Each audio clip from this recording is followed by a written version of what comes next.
arguably the electric sector, among the 16 sectors as identified as segments of commerce by the Department of Homeland Security, is arguably as well prepared as any other sector in United States commerce. Finance right there also.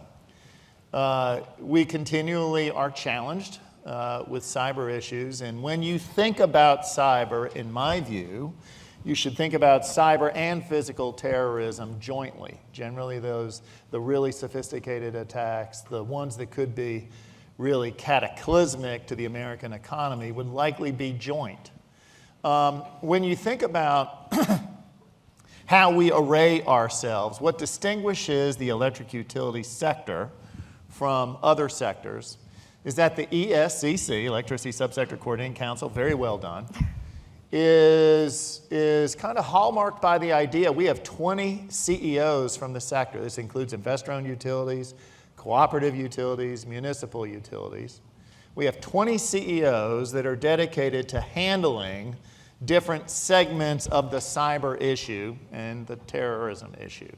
The kind of first thing we do, and I chair this whole thing, and one of the things I spend my time on is trying to figure out the strategic plan. Well, skate to where the puck will be.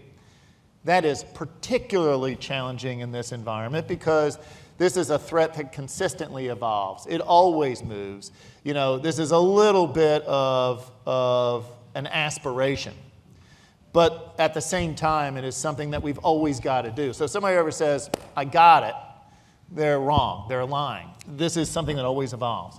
Second, we work really hard to coordinate our sector with the federal government. Now, we're under the umbrella of Homeland Security, but we know that, for example, there's a whole lot of other three-letter agencies that we've got to tie together.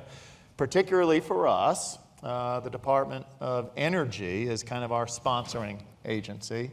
They do a heck of a job. I was just with Liz Sherwood-Randall all day yesterday. Ernie Moniz, arguably the best DOE secretary we've ever had. These people are tuned in, they get it. The other thing that I want you to know is we're working on R&D.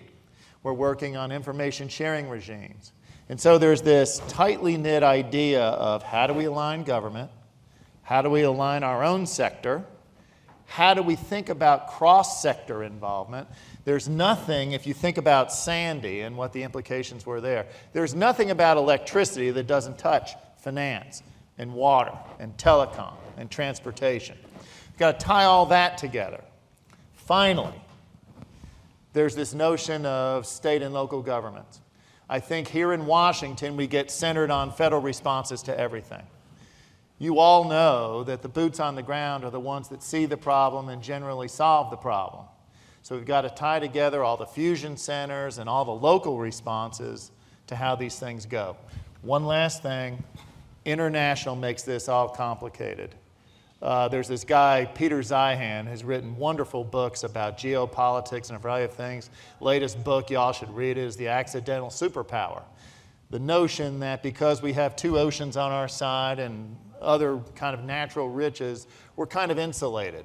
We know in this environment there's no such thing as a border that kind of protects you from cyber. And so the international element is something else that's really important. But in general, protecting the homeland, particularly for critical infrastructure, particularly in the lifeline sector group, is something people can get behind. One of the challenges Congress always faces, the administration faces, everything else, is understanding what's important and how we can better prepare for, respond to, by the private sector. I know there's a lot of smart people in Washington, but the private sector, I think, can inform that decision-making a heck of a lot and make us better.